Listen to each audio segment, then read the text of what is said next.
Hello friends, this is Harish and welcome to the epic nursing. दोस्तों, pharma के regarding एक और टॉपिक आपके बीच में लेके आ चुका हूँ। आज अपन बात करने वाले हैं डाइसाइक्लोमाइन के बारे में। क्या? डाइसाइक्लोमाइन। ठीक है। इसके बेसिकली क्या क्या यूज होते हैं, किस काम में आती है ये, ठीक है, क्या साइड इफेक्ट होते हैं, कैसे इसको दी जाती है, ठीक है, ये इन सभी चीज़ों के बारे में डिस्कस करने वाले हैं। तो चलिए वन बाय वन डिस्कस करते हैं। इससे पहले अगर आप चैनल पर नए हो तो एक बार चैनल को सब्सक्राइब कीजिए, वीडियो को लाइक कीजिए और पसंद आए तो अपने दोस्तों के साथ शेयर ज़रूर कीजिए। चलिए शुरू करते हैं। देखिए, डाइसाइक्लोमाइन जो होता है ये इंजेक्शन और टेबलेट फॉर्म में आता है। ठीक है। सबसे पहले तो अपन ये देखते हैं कि डाइसाइक्लोमाइन बेसिकली काम पहले अपन ये जान लेते हैं कि डाइसाइक्लोमाइन क्या काम आता है। तो देखिए, डाइसाइक्लोमाइन जो होती है used to treat the symptom of irritable bowel syndrome. ठीक है।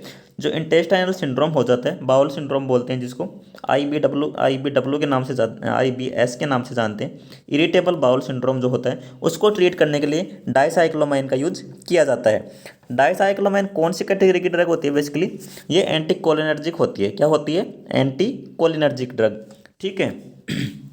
ये क्या काम करती है? It relieves muscle spasm in the gastro intestinal tract, यानी कि जो GIT में मसल स्पाज्म हो जाता है उसकी वजह से स्टमक पेन भी होता है, उसको कम करती है, रिलीव करती है। ठीक है। ये कैसे करती है ये काम? ब्लॉक कर देती है एक्टिविटी को, किसकी? नेचुरल सब्सटेंस जो रिलीज होते हैं बॉडी से उसको। ठीक है। तो ये आपको पता पड़ गया कि डाइसाइक्लोमाइन क्या काम करती है। एक तो जो इरिटेबल बाउल सिंड्रोम है उसके सिम्टम्स को ट्रीट करने में काम आती है।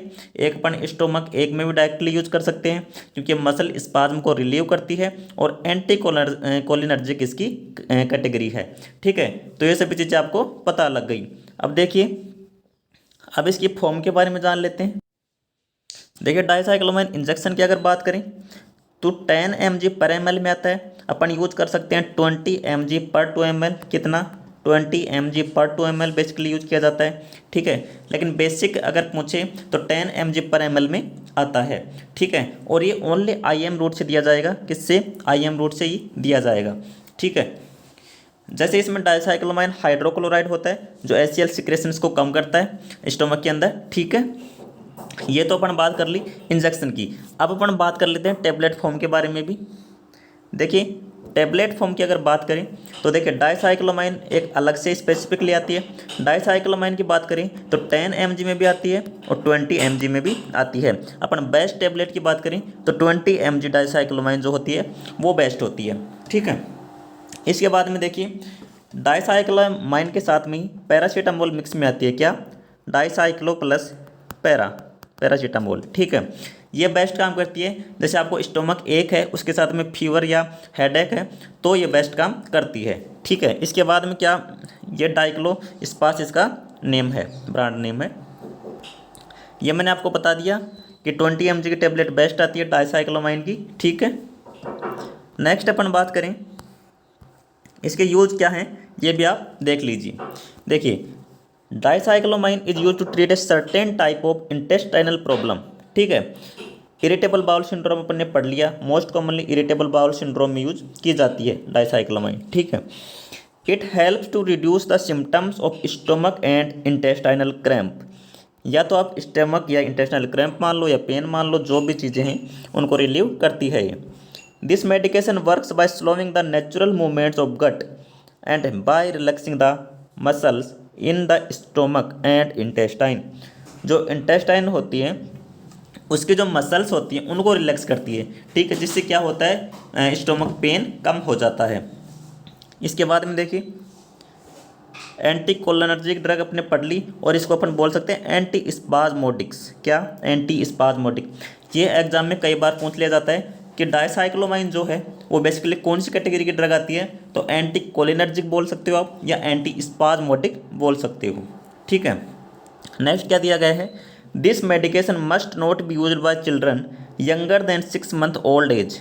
6 महीने से अगर छोटा बच्चा है तो उसमें अपन डाइसाइक्लोमाइन बेसिकली यूज नहीं कर सकते हैं क्योंकि साइड इफ़ेक्ट जो हैं वो छोटे बच्चों में इसके बहुत ज़्यादा देखने को मिले हैं। ठीक है। अब यूज कैसे करनी है डाइसाइक्लोमाइन वो भी देख लीजिए आप।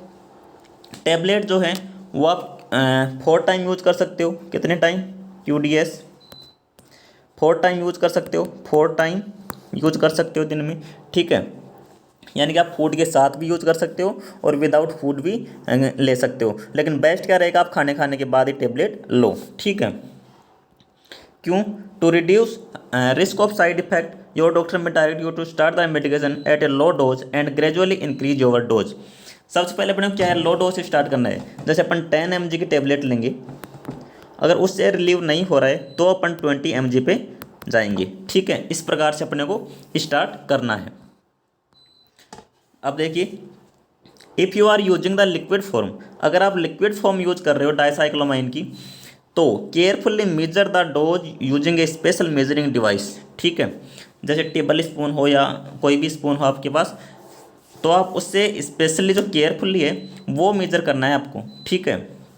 क्योंकि छोटे बच्चों में जैसे अपन सिरप दे रहे हैं डाइसाइक्लोमाइन सिरप भी आती है, डाइसाइक्लोमाइन सिरप भी आती है, जैसे छोटे बच्चों में दे रहे हैं अपन, तो उसको भी मेजर करना है डिवाइस से, ठीक है। इसके बाद में देखिए, इसके साइड इफ़ेक्ट क्या हो सकते हैं। साइड इफ़ेक्ट्स की बात कर ली जाए तो डिजीनेस हो सकते हैं, चक्कर आ रहे हैं, ड्राउजीनेस, थकान महसूस हो रही है, लाइट हेडनेस, सिर दर्द, वीकनेस, ब्लड विजन हो गया, dry eyes, dry mouth, nausea, constipation and abdomen bloating, ठीक है। ये सभी इसके साइड इफ़ेक्ट के रूप में हो सकते हैं, ठीक है। अगर ये इफेक्ट दिखाई दें तो आप डॉक्टर से संपर्क कर सकते हो। देखिए, अगर ड्राई माउथ हो रहा है तो ड्राई माउथ के लिए अपन क्या करते हैं, बेसिकली जो शुगर कैंडी आती है उसको ले सकते हो आप काम में, ठीक है। आइस चिप्स, बर्फ़ की सिल्लियाँ काम में ले सकते हो, ठीक है। जो गम आती है अपन सेंटर फ्रूट वगैरह, वो काम में ले सकते हो। पानी पी सकते हो, ठीक है। अगर आपकी आई ड्राई हो रही है तो आप जैसे आर्टिफिशियल टीयर आते हैं आजकल मार्केट में, वो ले सकते हो, या फिर आई लुब्रिकेशन से आई ड्रॉप्स आती हैं, वो काम में ले सकते हो, ठीक है। कॉन्स्टिपेशन से प्रिवेंट करने के लिए क्या करना है, देखिए, एक तो डाइटरी फाइबर, ये सबसे यूज में आने वाली चीज़ है, डाइटरी फाइबर, ये काम में लेना है। पानी पीना है ज़्यादा से ज़्यादा, ठीक है। एक्सरसाइज करनी है और लैक्सेटिव यूज कर सकते हैं, ठीक है। इसके बाद में देखिए, एक और चीज़ यहाँ पे देख लेते हैं कि डाइसाइक्लोमाइन जो है वो इंक्रीज कर सकती है risk of developing heat stroke. क्यों?